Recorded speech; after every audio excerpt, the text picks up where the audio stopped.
Hello, microphone testing. Hello, আউযুবিল্লাহি মিনাশ শাইতানির রাজিম। বিসমিল্লাহির রহমানির রহিম।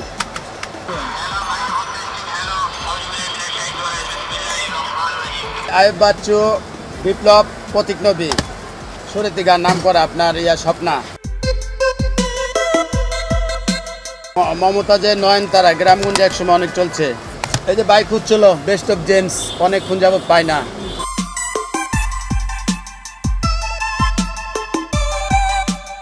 এই আগের এই পুরানো অভ্যাস হয়ে গেছে, বুঝছি হাতে টানো আর ফিতা হয় যে মাঝে মধ্যে হেড পরিষ্কার করতে হয়।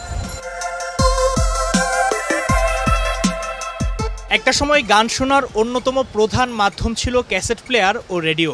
যে যন্ত্রের সাহায্যে দুটো সুবিধা একসাথে পাওয়া যেত তাকে বলা হতো টু ইন ওয়ান। 90 দশকের অত্যন্ত জনপ্রিয় ডিভাইস ছিল এই টু ইন ওয়ান। এছাড়াও ছিল টেপ রেকর্ডার ও VCR. Hello, microphone testing. Hello, আউযুবিল্লাহি মিনাশ শাইতানির রাজিম। বিসমিল্লাহির রহমানির রহিম।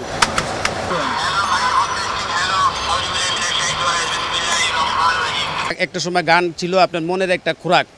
মনে করেন আমরা যখন ক্যাসেট বিক্রি করতাম আপনার ঈদের সময়, ঈদের 10 থেকে 15 দিন আগে মনে করেন যে ক্যাসেটটা আসতো খালি পাবলিক এসে বলতো যে ভাই এই ক্যাসেটটা কবে বের হবে বুঝছেন, তখন খালি তারা একটা আশায় থাকতো। কিন্তু ওই দিন তার এখন নাই। এখন মনে করেন এটা আমরা একটা সময় এটা নেশা ছিল, এখন এটা পেশা। এটা আমি ধরে রাখছি, মনে করেন আমার তো খুব ভালো লাগে বুঝছেন। কাস্টমারের চাহিদা ছিল যে ভাই আমাকে আরেকটা পোস্টার দেন। কিন্তু আমরা 10টা 20টা ক্যাসেট কিনলে আমাদের মনে করেন সঙ্গীতার যদি কোম্পানি হইতো তারা 10টা ক্যাসেটের সাথে একটা পোস্টার দিত। সাউন্ডে গেলে বাবুল ভাই আমার খুব কাছের লোক ছিল, 2টা পোস্টার আনতে পারতাম, একটা বাড়ায় নিয়ে আসতে পারতাম। একটু সম্পর্ক বেশি থাকলে 2-4টা পোস্টার বেশি আনতে পারতাম, আমার ক্রেতা বাড়তো। 1400 আপনার বঙ্গবী ফিডব্যাকের মেলায় যাই এই ক্যাসেটটা অনেক বিক্রি করছি বুঝছেন। ওই সময় একটা সিরিয়াল আসলো, আমরা মনে করেন রাস্তার সাথে আমাদের দোকান আসলো, যে কোনো ক্যাসেট আমরা গানটা প্লে করার সাথে সাথে ভাইয়া এটা কোন ক্যাসেট, এই ক্যাসেট দেন, এটা আমাকে দেন। এখন তো আর এই যুগ নাই, এখন আপনারা সবাই ঘরে বসে মনে করেন যার ইচ্ছা মতো মোবাইলে যেটা সার্চ করে ওইটাই আসে পড়ে। কিন্তু আমাদের কিছু এই ডিজিটাল যুগেও আমাদের মতো কিছু অ্যানালগ লোক এখনও রয়ে গেছে। তারা মুরব্বী, তারা ওই ধরনের কিছু ইউজ করতে পারে, তারা ম্যানুয়ালি আছে বা ছোটো টেপ আছে কিনা দেন, ক্যাসেট থাকলে দেন। মানিকগঞ্জ, ধামরাইল, আপনার গিওর, সাটুরিয়া, গাজীপুর, কালিয়াকুর, মানে ওদিকে কালামপুর, ওদিকে আমার কাস্টমার বান্ধা। আর ইদানিং কিছু কাস্টমার আপনাদের মিডিয়ার মাধ্যমে কিছু কাস্টমার বাড়ছে, এগুলো হলো ময়মনসিংহ, নেত্রকোনা, দুর্গাপুর ওইখানতে। আর এই সপ্তাহে আপনার চিটংয়ে কিছু আবার লোক বাড়ছে বুঝছেন। চিটংয়ে হঠাৎ করে ভাই বলতেছে এই ক্যাসেট ওই ক্যাসেট দেন। বাংলা ব্যান্ড সঙ্গীতের অত্যন্ত স্বর্ণযুগ ছিল 90 দশক।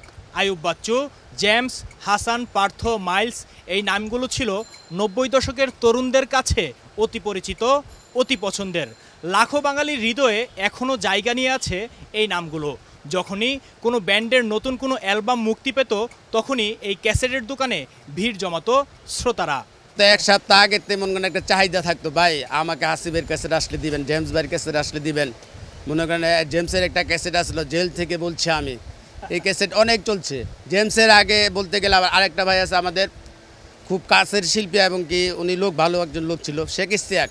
একদিন ঘুম ভেঙে দেখি ওই ক্যাসেটটাও অনেক বিক্রি করছি। ওনার আরেকটা ক্যাসেট শিরোনাম যে নীলঞ্জনা, ওইটাও অনেক বিক্রি করছি ভাই। আজ আমার কাছে এখনও একটা স্মরণীয় জুয়েল রয়ে গেছে ভাই বুঝছেন।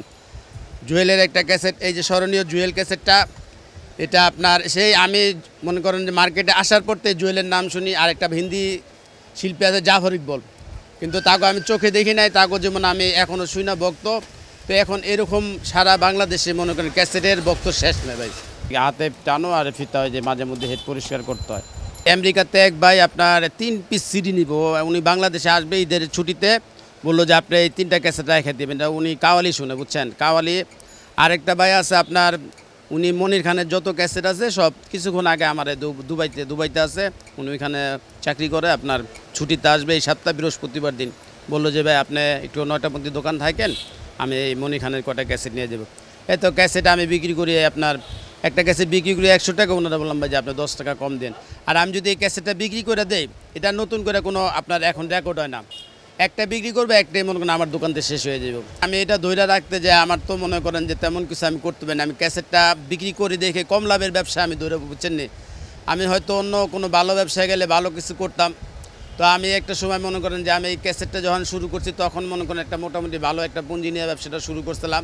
কিন্তু আমি ক্যাসেটটা লাভ কম, বুঝছেন। একটা ক্যাসেটে 28 টাকা কিনতাম, 35 টাকায় বেচতাম। আর হিন্দি ক্যাসেট আপনার 14 টাকায় কিনতাম, 30 টাকায় বেচতাম।